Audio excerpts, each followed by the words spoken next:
Dumami ang mga walang trabaho sa bansa noong Abril kumpara noong Marso. Ang unemployment rate sa bansa nitong Oktubre, ang underemployment rate o yung may trabaho nga pero di sapat ang kita. Breaking news. Isa kalalaki ang nasakwan niyang patay sa Iapurina. Suno sa mga kapulisan, hindi lamang pagpatay ang tuyo sa suspect. Tungod na may Wala na akong kabalo kung nung kakalatabo sa kalibutan. May mga tao nga nagagamitin siya halos sa lawan-law na lang ita. Bis ka na nung mga tarong sa imo nga pangabuhi kung ginatis tinaka pero may sang ginoo. Pabuli yan kagit mag-iho. Para sa natubos akon. Pais ko lang gani ako nanadangtan. Tungod kinalugi ang negosyo ng nanday nanay ng tatay.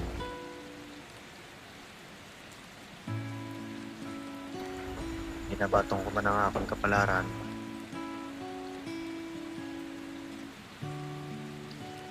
Wala mo kung may mo kay may mangot pa ako nga ginaulikdan.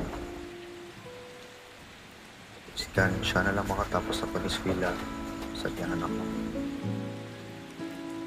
Dok, natin ha? Ano? Sila kayo ha? Dok, hindi ka magpinalubo yan. Oh?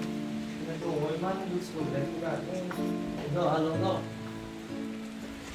Dito ko lang na-realize nga bulay galing mangita obra akong high school dropout ko.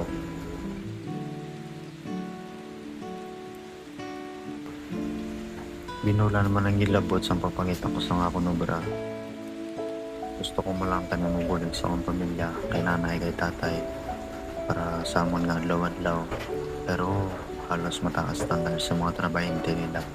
Puskahan bago boy lang tani kinahanglan high school graduate kid.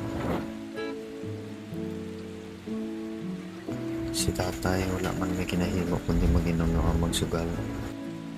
Basta subong di pa mabatan na wala nakaangaman na negosyo. Kung sa wayon mo, ikaw pamalain. Si nanay pa yung gabanga-baka para sa amon natutok.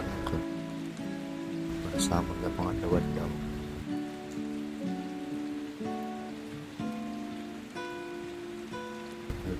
Sa problema naman ang pagsaputin ni tatay sa iya kagaya niya.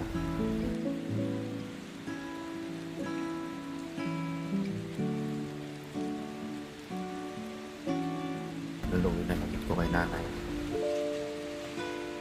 Mga natinatuwaan ko makikita rin cobra. Wala na sa ranita. Sige, tulog na yan. May lang, naka-part-time job ko sa isa ko bodega. Isa ko sa tanda mag-grad dito. Galing kay undergrad ko.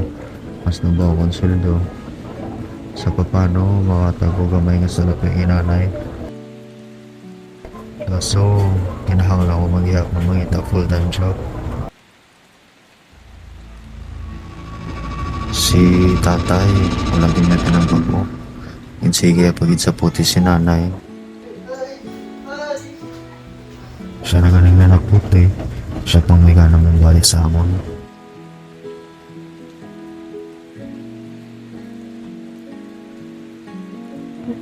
Tungod sa sakit ng mga sumbagag pagpayat sa amon ni tatay, napatay si nanay.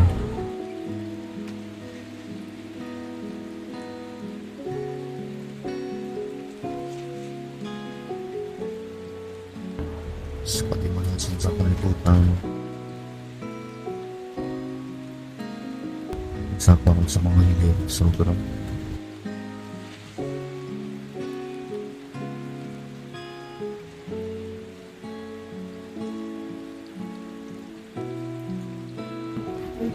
Kung din nga wala na kami,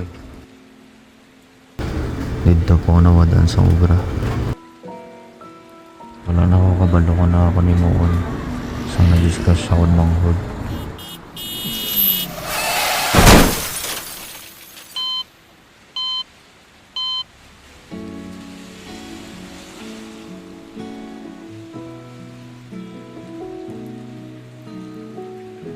Sa kadamo sang fresh na nabaton ko kung nakita ko sa gilid-gilid.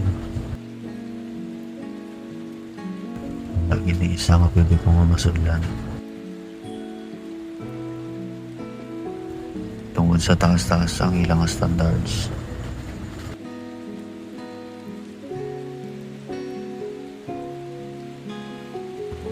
Wala na kasing may mahimo. Magbibalik yan ang mga ibang sama ng mga gamit.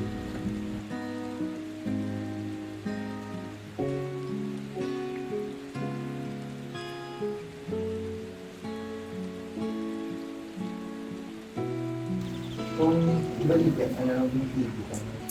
Muna na gani kalingawan mo. Ibalikan ka ba? Itong mga nagulay tayo dito. Hindi na to. Wala mo nang nadalaan mo sa saton. Ito ako may experience niya. Sige lang to. Ako na bala sa buhay mo. Mga tao mo lang. Biskal, hindi ko man gusto. Wala na kita pa may mahimo. Tunglon ko na lang akong kawiya. Mabakay ko lang mga kinahanglan kag bulong ni Toto.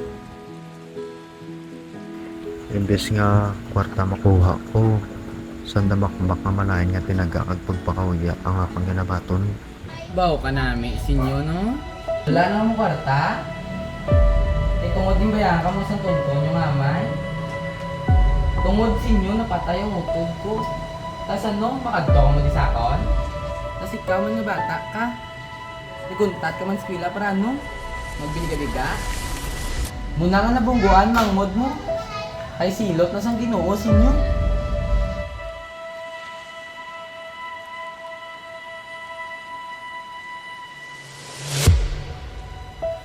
Base, tuod di man nasilot ni Saon sa Ginoo. Tungod bala kay tunto akong tatay. Lumana akong malasalin siya. Wala ka hindi ko makapangitaw bra. Mga gamit, kwarta, kag mga alahas. Siling pasang iya mga tupad balay, basig kilala man lang sang biktima, ang naghimo.